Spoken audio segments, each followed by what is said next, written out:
Wolfenstein 3D is often mistaken as the first Wolfenstein game, but in actuality, a decade before id Software even made a classic first-person shooter, Wolfenstein was a duology, with the first game dating back to 1981. Today, we'll be looking into the classic retro Wolfenstein games and discuss their predecessor to Wolfenstein 3D.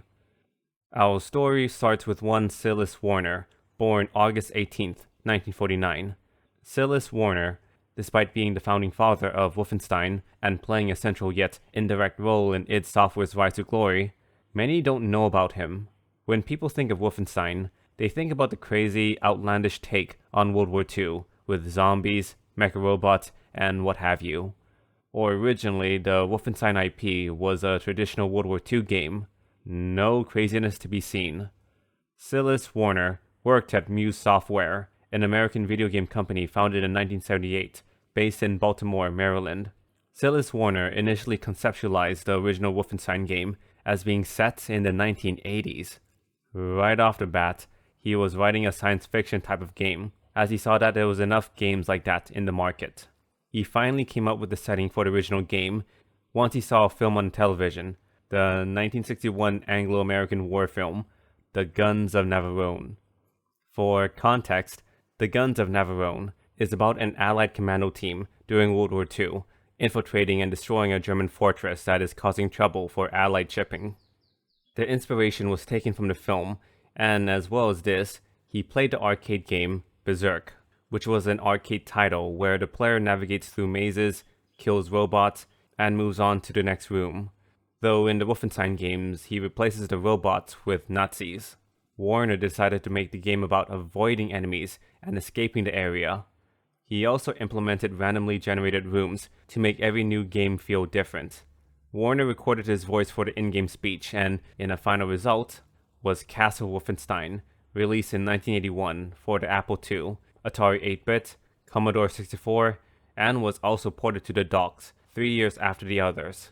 Castle Wolfenstein is an action-adventure game and one of the first stealth games ever made. There was an early example in the 1979 game Shoplifting Boy, but Castle Wolfenstein's design is much more complex, as the stealth is the entire basis for the gameplay. Castle Wolfenstein has the player start in a randomly generated castle, sorta like Minecraft. I was unaware random generated areas was even a thing back then, but moving on, the player is given some ammo and is required to escape Castle Wolfenstein. Shooting enemies is an option, but they're meant to be used as a last resort. Although, to be honest, you could just fire away as long as you don't run out. There are locked doors, chests, disguises, and the whole shebang. I found Castle Wolfenstein to be pretty decent, meaning that the game holds up incredibly well. I played around 20 minutes and it was a pretty solid game.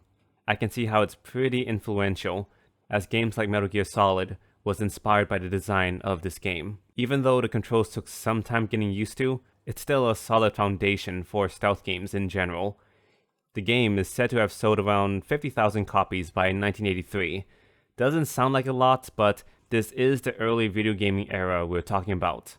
The developers certainly made their money back.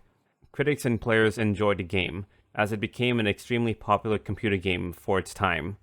The main complaint everyone had, though, was the long waiting times to open chests, but aside from that, the rest of the game held up pretty well.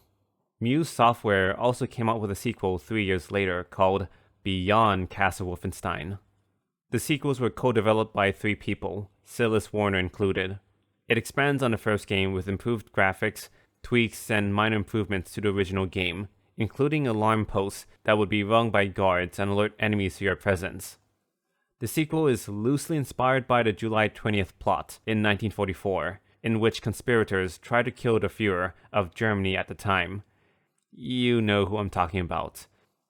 And the game is loosely set around that. Infiltrate a bunker and take out the tyrant. The game was criticized for only having minor improvements, and that it failed to innovate substantially. And that was the demise of the Wolfenstein franchise for Muse Software, which closed and everyone, Silas Warner included, moved on. The rights to the Wolfenstein games were sold to a random party, and that was it. Nearly a decade later, a group of developers called id Software, after developing Commander Keen, conceptualized a first-person shooter game, which was a unique spin on the top-down shooter genre. They thought about developing a Wolfenstein game, as they really loved the original Castle Wolfenstein. But there was one problem. They didn't have the rights. But no worries, because they bought it from a woman in Baltimore for a dirt cheap price. With that being said, with the rights secured, they proceeded to making another Wolfenstein game, deviating from the series' roots, as they ditched the stealth gameplay, as well as making the game far more outlandish than the original duology of games by Muse Software. They released the game, and the team at id Software had made a name for themselves, and the rest is history. The id Software team also met Silas Warner while afterwards, and what did he think of the remake? He loved it. It deviated from his original game, but the remake was great, he thought. Silas Warner married in the 90s, but suffered from numerous health issues.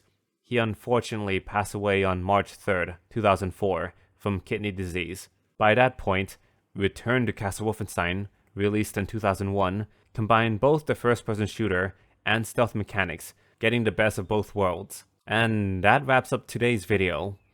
The video was half about early Wolfenstein, and the other half about Silas Warner. Silas Warner created what became the foundation of stealth and FPS gameplay. He is an often overshadowed figure in the gaming industry. Despite being a pioneer in gaming, his story is often left under the rug.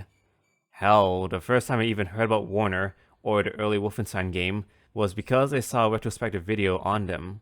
I wanted to make a video that was more focused on the story of the forgotten Wolfenstein games, because people think of Wolfenstein 3D, or The New Order, or anything after Castle Wolfenstein and beyond Castle Wolfenstein. Hopefully I've shed some new light on the franchise, and the man who created it. Thank you for watching.